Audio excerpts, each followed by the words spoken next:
Hello friends. आज हम 16 दिसंबर 2021 को सीटेट में मैथ में पूछे गए प्रश्नों को हल करेंगे। इससे पहले इससे रिलेटेड जितने प्रीवियस ईयर में पूछे गए क्वेश्चन हैं उसमें से 10 वीडियो ऑलरेडी अपलोड कर चुका हूँ। उसका लिंक डिस्क्रिप्शन में हम दे दिए हैं, वहाँ से आप जा कर के देख सकते हैं। हर एक वीडियो में हर एक क्वेश्चन को अच्छे तरीके से एक्सप्लेन किया है और साथ साथ में उससे रिलेटेड जितने भी क्वेश्चन बन सकते हैं वो सभी को मैंने बहुत अच्छे तरीके से एक्सप्लेन किया है। तो मुझे लगता है कि अगर वो 10 और एक 11 और एक वीडियो मैं और लेकर के आऊँगा, अगर वो पूरा 12 वीडियो आप देख लेते हैं तो मुझे लगता है कि आप 15 में से 15 ज़रूर लाएंगे। ये मेरा विश्वास है, भरोसा है। तो चलिए आज स्टार्ट करते हैं क्वेश्चन नंबर 1 से। क्वेश्चन नंबर 1 है, सिराज अपनी रसोई में सेवों को इस प्रकार व्यवस्थित करता है कि उसने पहली पंक्ति में 11 जोड़े सेव, दूसरी पंक्ति में 22 जोड़े सेव और तीसरी पंक्ति में 33 जोड़े सेव रखी हैं। तो सिराज के पास रसोई में कुल कितने सेव हैं ये बताना है। किचन रूम में टोटल सेवों की संख्या कितनी है ये बताना है। तो देखिए समझने वाली बात है कि 11 जोड़े हैं पहली पंक्ति क्या होता है? पंक्ति मतलब होता है कि इस तरीके से एक पंक्ति, दो पंक्ति, तीन पंक्ति, चार पंक्ति, इस तरह से होता है। तो पहला पंक्ति में जो है वो 11 जोड़े रखे हुए हैं। पहली पंक्ति में 11 जोड़े मतलब इस तरीके से, जोड़े मतलब 2, 11 2, जोड़े मतलब क्या होता है? जोड़ा, है ना। तो जोड़ा मतलब कि 11 का एक पहली पंक्ति में 11 2 होगा। फिर दूसरी पंक्ति में 22 जोड़े, है ना। 22 जोड़े मतलब कि 22 जोड़े, है ना। दूसरी पंक्ति में 22 जोड़े सेव और तीसरी पंक्ति में 33 जोड़े सेव। तो 33 जोड़े इस तरह से सेव रखा गया होगा, है कि नहीं। तो देखिए टोटल में पर कितना लिख रहे हैं? ये पर ये 22 होगा, ये कितना होगा? 44, और ये कितना होगा? 66 होगा कि नहीं होगा।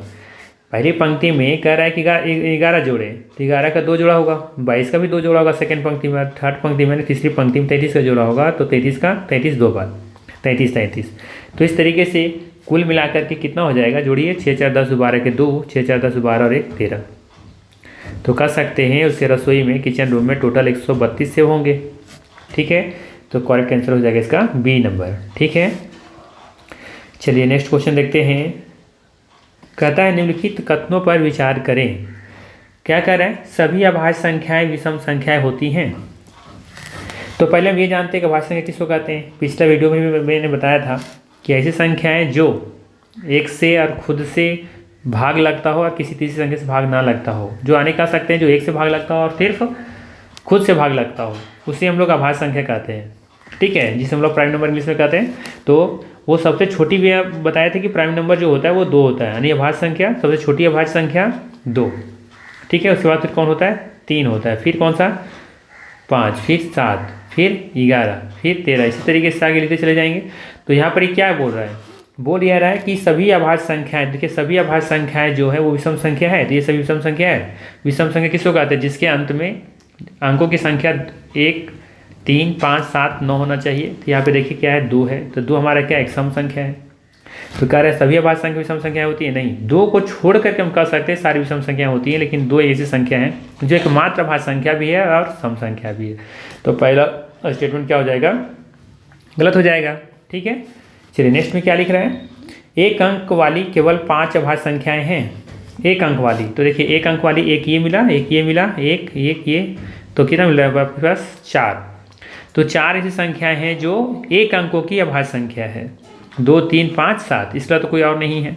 तो 4 ही होता है, यहाँ पे तो 5 ही दे रखा है, तो ये भी गलत हो गया। फिर लिखा है क्या? अभाज्य संख्याएं अपरिमित रूप से अनेक हैं। हाँ बिल्कुल सही है, क्योंकि अभाज्य संख्या अपरिमित रूप से अनेक है, क्योंकि हम जहाँ तक लिखते चले जाएंगे अभाज्य संख्या हमको मिलते चले जाएंगी। ठीक है, आपको ये भी बताए थे कि 1 से लेकर के 100 के बीच में कितनी प्राइम अभाज्य संख्या होती हैं? 25। जबकि 51 से लेकर के 100 के बीच में कितना होता है? 10। ठीक है, तो इसका मतलब ये हुआ कि 1 से लेकर के 50 के बीच में कितना होता है? 15। ठीक है, इस तरह से सवाल पूछा जा सकता है आपसे। बट यहाँ पर लिखा है अभाज्य संख्या अपरिमित रूप से अनेक होते हैं। अपरिमित रूप से मतलब कि निश्चित नहीं है उसकी संख्याएं, अनिश्चित है, मतलब बहुत सारे हो सकते हैं। तो ये बिल्कुल ये क्या है? सही है। 4th नंबर में क्या लिखा है? लिखा है अभाज्य संख्याओं के केवल 2 गुणनखंड होते हैं। अभाज्य संख्याओं के केवल 2 गुणनखंड होते हैं। जैसे 2 का 2 ही गुणनखंड हो सकता है। कौन कौन? 1 हो सकता है और 2। 3 का गुणनखंड कौन कौन हो सकता है? 1 और 3। 5 के कितने गुणनखंड हो सकते हैं? 1 और 5। 7 के गुणनखंड कितने हो सकते हैं? 1 और 7। इसको कोई और भाग लगा सकता है? नहीं। तो हर बार देखिए कितने गुणनखंड निकल रहे हैं? 2 गुणनखंड निकल रहे हैं, है कि नहीं? 11 में भी देखेंगे तो कितना मिलेगा? 1 और 11। इसके अलावा कौन और संख्या जिसको भाग लगा देगा? कोई नहीं मिलेगा आपको। तो इसका मतलब ये हुआ कि हर एक अभाज्य संख्या का सिर्फ और सिर्फ 2 गुणनखंड होते हैं। ठीक है, तो ये बिल्कुल सही है।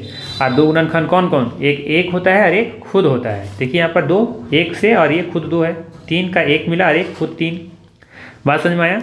तो ये भी स्टेटमेंट सही है, यानी कि तीसरा चौथा सही है। देखिए कौन सा कथन सही इसमें बता रहा है? तो ये तो नहीं है, ये भी नहीं है। देखिए यहाँ पर मिल रहा है तीसरा चौथा सी ऑप्शन। बात समझ में आया? चलिए, अगर ना समझ में आए तो कमेंट करके जरूर बताएं कि हमें इस क्वेश्चन नहीं समझ में आया, या फिर यहाँ पर कैसे आपने बताया, जरूर हम उसको एक्सप्लेन करके आपको हम रिप्लाई कर दूंगा। ठीक है, चलिए नेक्स्ट क्वेश्चन है, स्कूल की एनएसएस इकाई में प्रत्येक ज़रूरतमंद बच्चों को 3/4 किलोग्राम चीनी देने का फैसला किया गया। 3/4 किलोग्राम मतलब कितना ग्राम? ये बताइए। हम जानते हैं 1 किलोग्राम में होता है 1000 ग्राम, तो इसका 3/4। 3/4 का मतलब होता है क्या है कि 4 भाग कीजिए इसको पहले, तो 4 भाग करेंगे कितना होगा? 250। और तो 3 भाग कितना? 750। तो हम ये भी कर सकते हैं कि प्रत्येक ज़रूरतमंद बच्चे को 3/4 किलोग्राम की जगह हम ये भी कर सकते हैं 750 ग्राम चीनी देने का फैसला किया गया है। ठीक है, ये भी हम बोल सकते हैं। एक प्रायोजक से उन्हें इस काम के लिए 281/2 किलोग्राम चीनी मिली है। कितना? 281/2 किलोग्राम। ठीक है, इतना चीनी मिला है इसको। तो कितने बच्चों में चीनी बोटी जा चुकी नहीं होगा, बांटी जा चुकी है।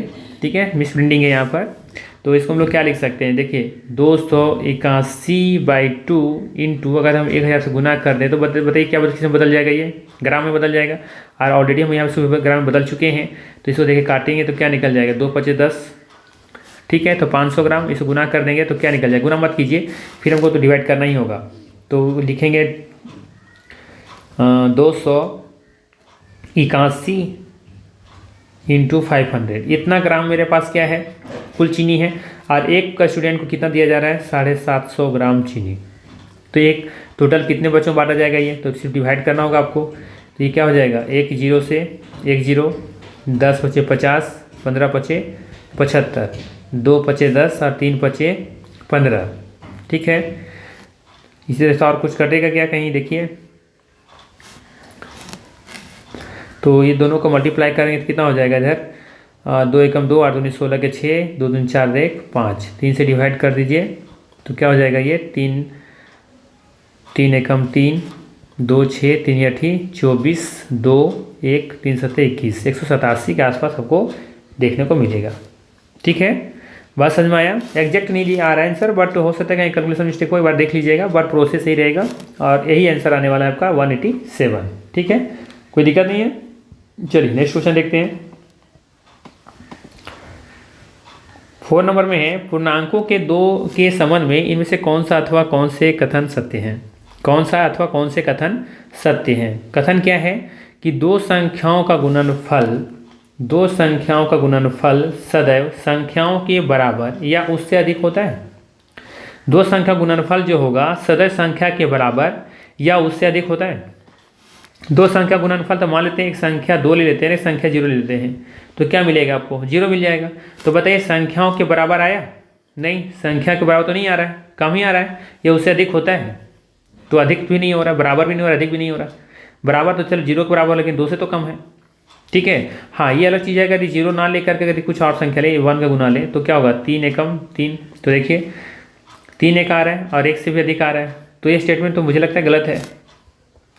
दूसरी संख्या क्या है? दो संख्याओं का जोड़ सदैव संख्याओं के बराबर या उससे अधिक होता है। दो संख्याओं का जोड़, तो देखिए दो संख्याओं का जोड़ मान लेते हैं, 2 और 1 3 ले लेते हैं, तो क्या 2 और 1 क्या हो जाएगा? 3 हो जाएगा। 2 + 1 करेंगे तो 3 आ जाएगा। तो दो संख्याओं का जोड़ सदैव संख्या के बराबर, तो संख्या के बराबर सदैव तो बराबर नहीं आ रहा है, या उससे अधिक होता है। हाँ अधिक होता है, उससे बराबर तो नहीं होता।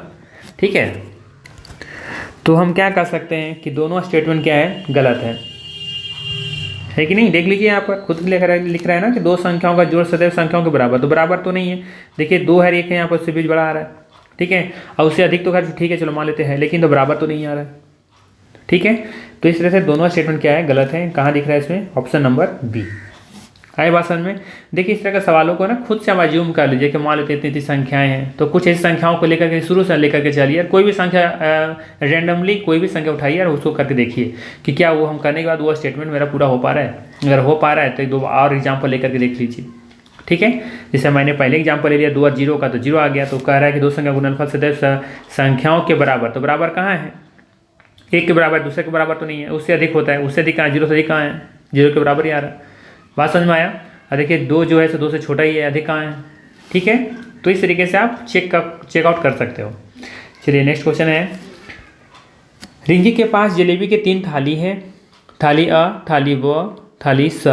थाली अ में केवल एक जलेबी, थाली अ में केवल एक जलेबी है, और थाली ब में 5 जलेबी है, और थाली स में 3 जलेबी हैं। यह 3 पालियों में बराबर जलेबियाँ रखना चाहती हैं, यानी कि यहाँ पर थाली होना चाहिए, 3 थालियों में बराबर जलेबियाँ रखना चाहती हैं। निम्नलिखित में से कौन सा कथन सही है। तो देखिए हम ऐसा करते हैं कि हम यहाँ पर लिख लेता हूँ मैं कि थाली ए आ को ये मान लेते हैं, थाली बी सा को बी मान लेते हैं, थाली वा को बी मान लेते हैं, सा को सी मान लेते हैं। थाली आ में केवल एक जलेबी है, थाली ब में 5 जलेबी है, और थाली सा में 3 जलेबी है। ऐसे ही कर रहे हैं, ठीक है। तो यह 3 थालियों में बराबर जलेबी रखना चाहती हैं, तीनों थाली में क्या करना चाहती है, सब तीनों थालियों में बराबर जलेबी रखना चाहती हैं। तो कहता है निम्नलिखित में से कौन सा कथन सही है। तो देखिए क्या लिखा हुआ यहाँ पर, थाली ब में यानी कि बी में 2 जलेबी उठाकर थाली ए में रख दीजिए। तो देखिए इसमें से 5 में से 2 थाली उठा करके जलेबी ए में रखने बोल रहा है, तो यहाँ पर 2 रखेंगे तो 2 और 1 कितना हो जाएगा, यहाँ पर 3 हो जाएगा, और यहाँ पर 2 घट जाएगा तो कितना हो जाएगा, 3 हो जाएगा, और यहाँ भी क्या हो जाएगा, 3। तो देखिए बराबर हो गया कि नहीं। यही तो पूछ रहा था आपसे कि निम्नलिखित में से कौन सा कथन सही है। तो ये तो कथन सही है ना, तभी तो बराबर हो जाएगा जलेबी हमारा।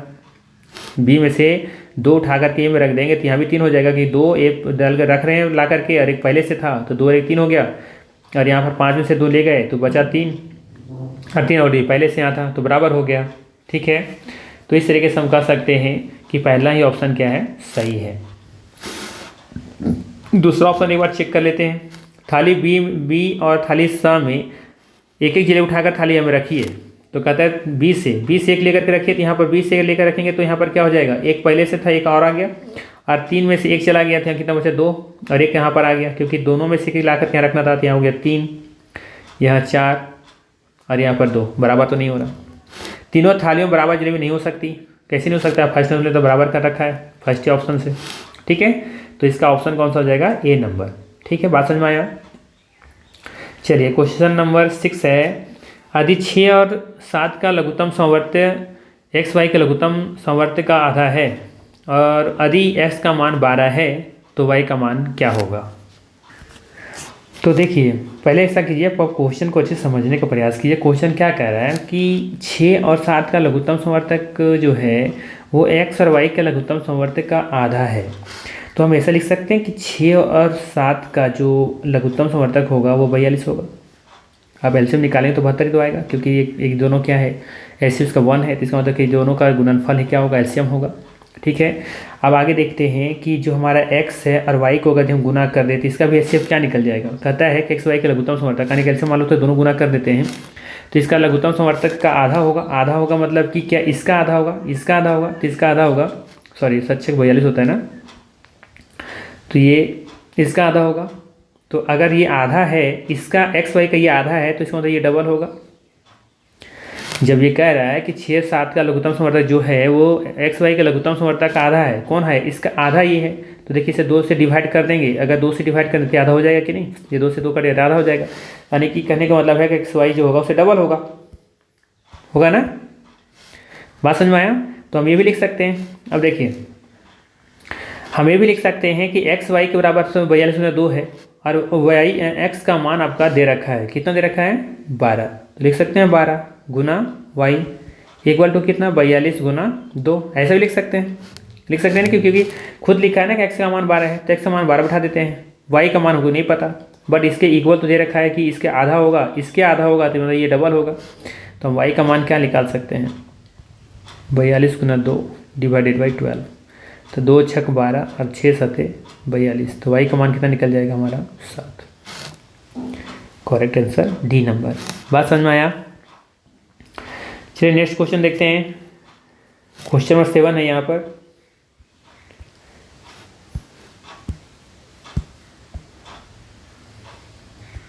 क्वेश्चन नंबर 7 है कि 2.9 इंटू 7.49 डिवाइडेड बाई 11.51 निम्नलिखित से में से सबसे अच्छा सन्निकट कौन सा है? इसमें से दिया हुआ है कौन सा सन्निकट मान होगा। तो देखिए क्वेश्चन क्या दिया हुआ है, 29.7.49 डिवाइडेड बाई 11.51।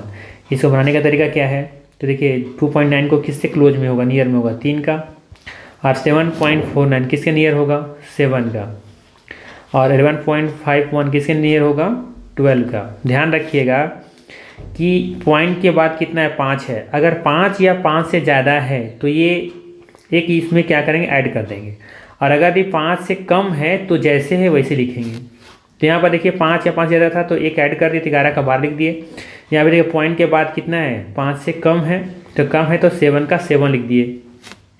यहाँ देखिए पॉइंट के बाद 5 या 5 से ज़्यादा है तो 2 का क्या बना दिए 3 बना दिए। अब देखिए ये हमारा नियरेस्ट सन्निकट मान ये वाला आ रहा है। देखिए इस ऑप्शन कहाँ पर है, तो 3 गुना 7 कहीं है, देखिए 3 गुना 7 डिवाइडेड 12 होना चाहिए, 3 गुना 7 12 यहाँ पर है, तो ऑप्शन नंबर सी यहाँ भी हो जाएगा। ठीक है, चलिए नेक्स्ट क्वेश्चन देखते हैं। जया पहली कक्षा में पढ़ रही हैं, शिक्षिका ने उसे कुछ चित्र का कार्ड दिए हैं, घड़ी की एक बैटरी, संतरा, आइसक्रीम कोन है ना, आइसक्रीम कोन कोन वाला, मोमबत्ती, किताब और एक स्टील का गिलास। ठीक है, शिक्षिका ने जया को एक जैसी आकृति वाली वस्तु उठाने को कहा। उसने उठाया, कौन कौन उठाया? घड़ी की बैटरी, मोमबत्ती, स्टील का गिलास। ठीक है, और उसने उन सभी वस्तुओं को समान विशेषताधार पर अलग कर दिया है। जो किसके आधार पर अलग किया है? वस्तु की ऊंचाई पर, वस्तु के भार पर, बेलनाकार की वस्तुओं पर, गोलाकार वस्तुएं। ठीक है, तो देखिए जो हमारा घड़ी की जो बैटरी होगा कुछ कैसा होगा, घड़ी का बैटरी में ऐसा कुछ होगा,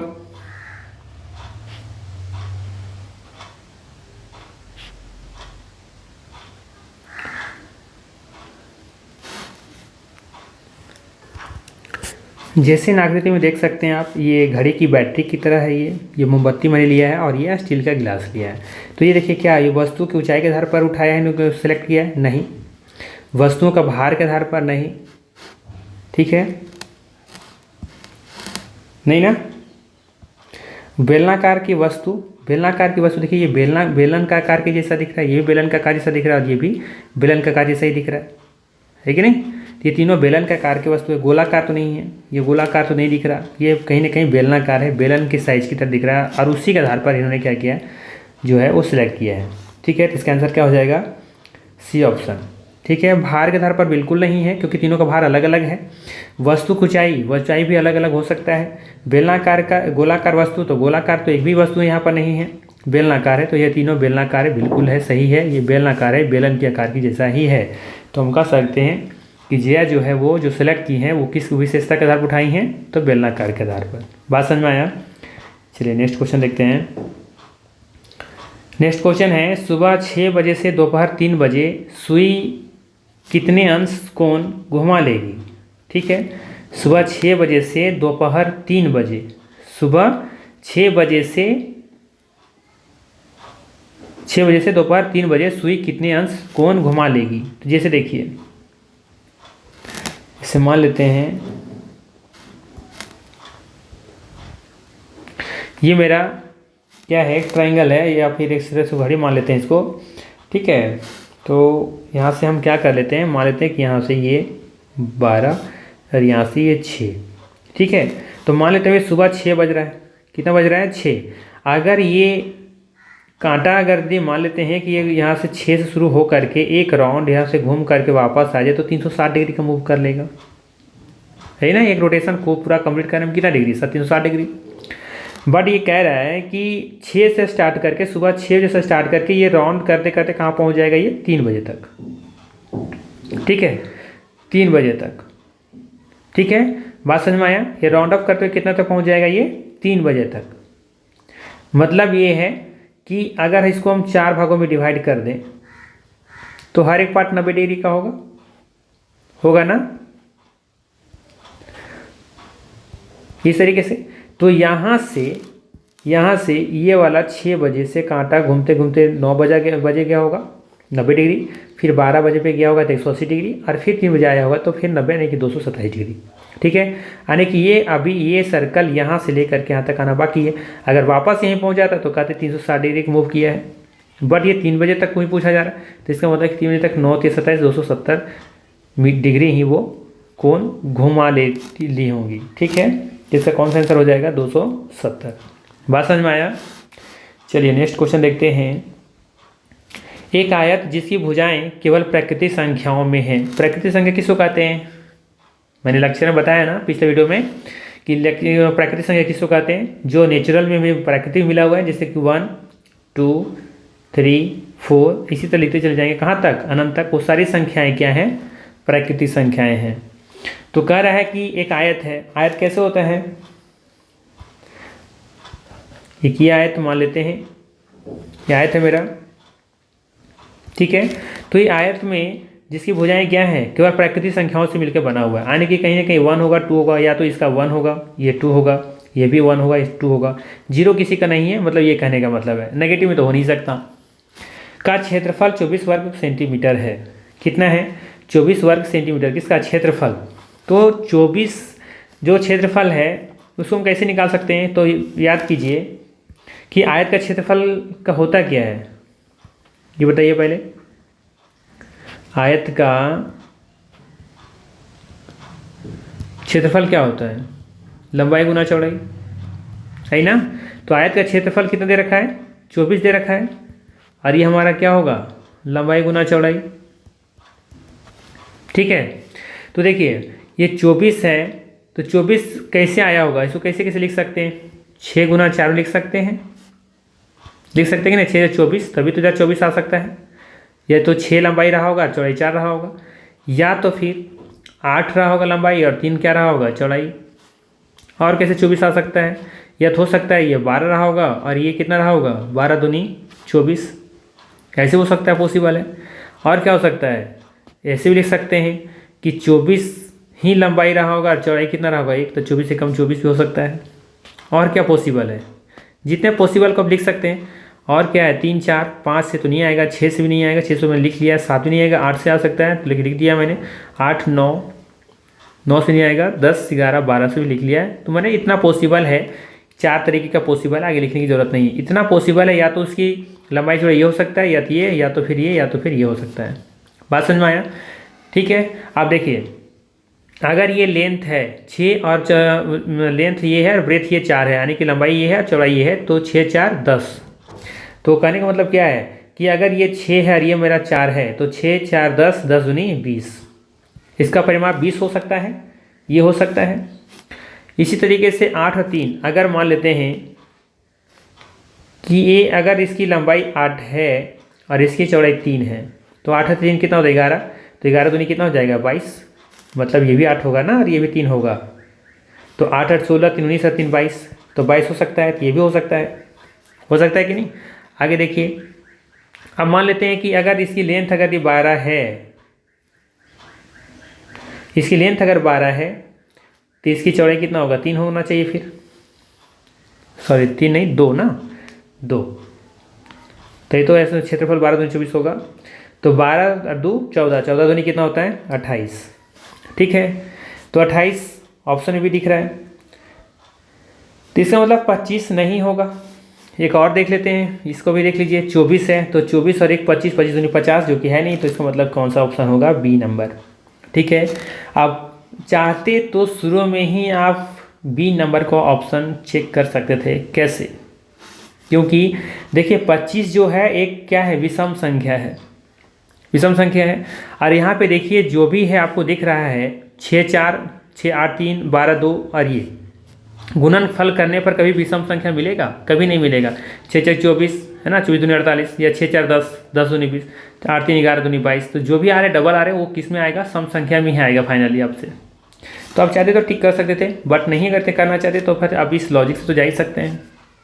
बात समझ में आया? नहीं समझ में आया तो फिर से बैठ जाइए और वापस आ गइए, तो ज़रूर समझ में आएगा। ठीक है, चलिए नेक्स्ट क्वेश्चन देखते हैं। किसी मानचित्र पर 1 सेंटीमीटर की दूरी भूमि पर 400 किलोमीटर की दूरी को निरूपित करती है। क्या लिखा जा रहा है कि एक जो मानचित्र होता है ना, मानचित्र इस तरीके से जो मानचित्र होता है तो उसमें 1 सेंटीमीटर, अगर इतनी दूरी यहाँ पर मालूम पैमाना पर 1 सेंटीमीटर दिखाया हुआ है, तो 1 सेंटीमीटर जो है अगर आप स्केल पर मापोगे 1 सेंटीमीटर तो वो दिखाएगा आपको कितना, 400 किलोमीटर के बराबर। ठीक है, क्योंकि इतना बड़ा वर्ल्ड का मैप है, छोटे से हम एरिया में देख लेते हैं। भारत का मैप, इंडिया का मैप या फिर वर्ल्ड का जो मैप होता है, पृथ्वी का जो मानचित्र ग्लोब पर देखते हैं, वो छोटा सा एरिया में होता है, तो उसका तो कोई पैमाना होगा ना। तो उस पैमाने से हम लोग कैसे माप लेते हैं कि वर्ल्ड इतने पृथ्वी इतनी बड़ी है या फिर इसकी लेंथ इतनी है, क्योंकि वो निरूपित कर दिया गया होता है कि 1 सेंटीमीटर के बराबर इतना होता है। ये तो एग्जैक्ट नहीं दिया हुआ है, बट जो भी मैप होता है उसमें लिखा हुआ नीचे रहता है कि 1 सेंटीमीटर बराबर इतना है या फिर 1 मिलीमीटर बराबर इतना माना गया है। ठीक है, तो हम यहाँ पर जो क्वेश्चन दिया हुआ है वो दिया है कि 1 सेंटीमीटर का जो दूरी होगा वो 400 किलोमीटर के बराबर होगा। ठीक है, तो आगे क्या लिखा है, यदि भूमि पर 2 नगर 3400 किलोमीटर की दूरी पर स्थित हैं तो मानचित्र पर उनकी दूरी क्या होगी। यानी इस मानचित्र पर दूरी दिखाना तो कैसे दिखाएंगे, तो देखिए कैसे बनाएंगे इसको, सिंपल है ना।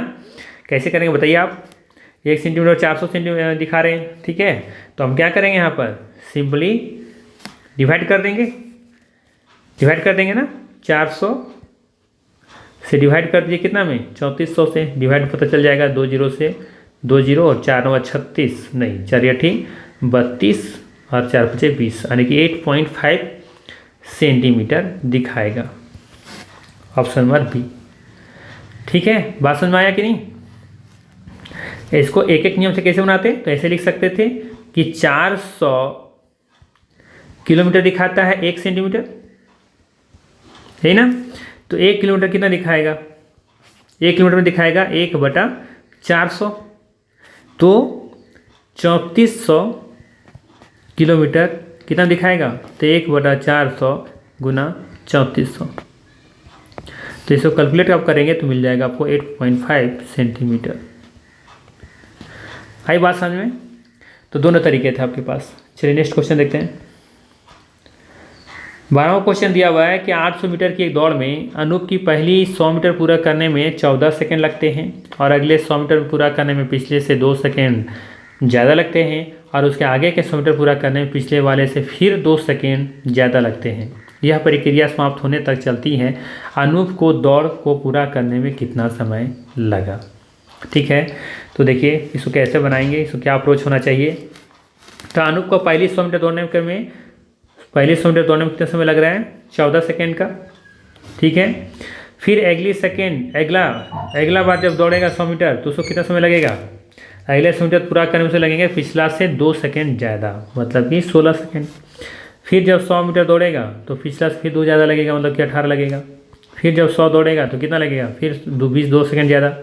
फिर जब 100 दौड़ेगा तो कितना, फिर 2 सेकेंड ज़्यादा। फिर 100 दौड़ेगा तो कितना, फिर 2 ज़्यादा।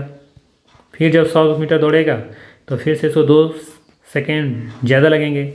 फिर जब इसको 100 मीटर दौड़ेगा तो फिर 2 सेकेंड इसको ज़्यादा लगेंगे। तो कितना हो गया, 1 2 3 4 5 6 7 8 हो गए। ठीक है, तो अब जोड़ लीजिए कितना सेकंड लगा। तो कैसे बनाएंगे, 8 से 14 से 18 तो 20 20 और 20 और 28 28 4 32 38 38 के 8 हाथ में 3 3 2 5 2 7 2 9 2 11 2 13 13 3 16 138 सेकेंड। इसको मिनट में चेंज कर दीजिए, 60 दूनी 120, यानी कि 2 मिनट और 18 सेकेंड।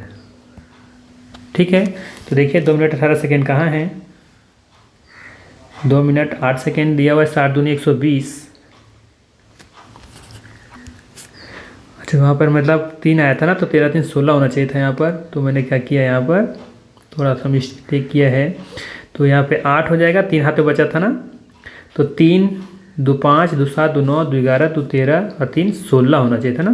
चलिए 16, तो 168 सेकेंड। अब इसको 60 से डिवाइड कर दीजिए तो इसमें किसमें बदल जाएगा, मिनट में बदल जाएगा। तो 60 दूनी 120 तो हो गया 2 मिनट। ठीक है, कितना बच गया, 18 सेकेंड। 60 दूनी 120 बदल दिए इसको, ये 18 सेकेंड हट जाएगा अपना।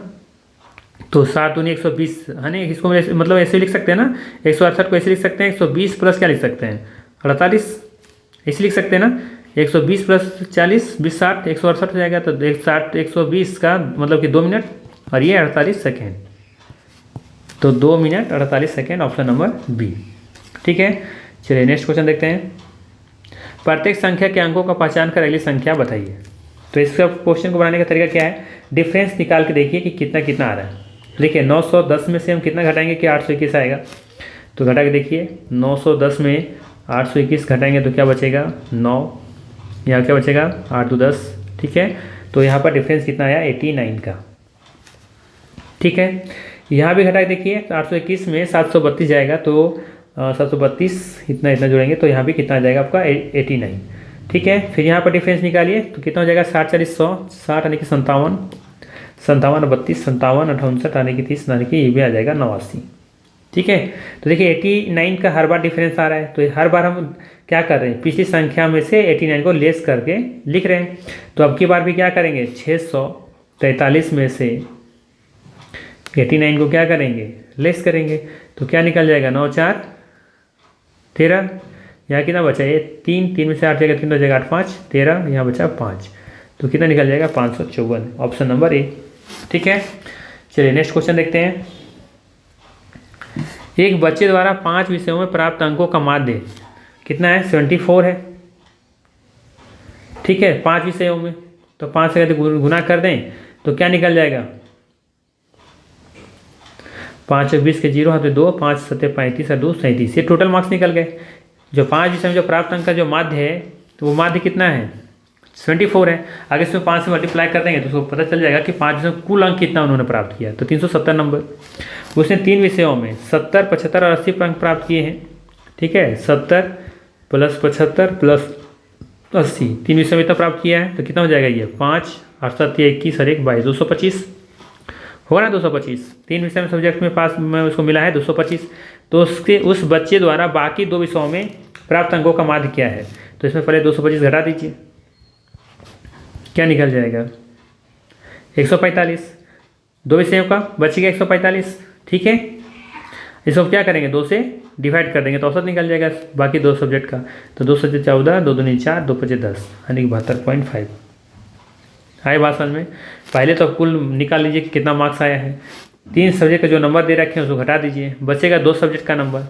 2 सब्जेक्ट का नंबर में से क्या करना है औसत निकालना है। तो 2 सब्जेक्ट का है तो 2 से डिवाइड करेंगे, 3 सब्जेक्ट होता तो 3 से डिवाइड कर देते। बात समझ में आया। चलिए नेक्स्ट क्वेश्चन देखते हैं। हर्षित अमीना और जोसेफ द्वारा एक दिन का पैदल चलने का विवरण नीचे दिया गया है। ठीक है, नाम हर्षित अमीना जोसेफ 3 यहाँ पर हैं। शुरू करने का समय भी दिया हुआ है, खत्म करने का समय भी दिया हुआ है। ठीक है, तो पहले ऐसा करते हैं लोग टाइम निकाल लेते हैं कितने लोग टाइम ले रहे हैं चलने में। तो देखिए यहाँ पर 5:32 पर शुरू किया है और 6:49 में ये इसका खत्म करने का समय है। तो अगर 6 बजे तक की बात करें तो कितना मिनट हो गया 28 मिनट। 28 मिनट और 6 बजे से फिर 49 मिनट एक्स्ट्रा इधर चल गया है। तो कितना हो जाएगा 9 और 17 4 2 6 और 1 7 77 मिनट।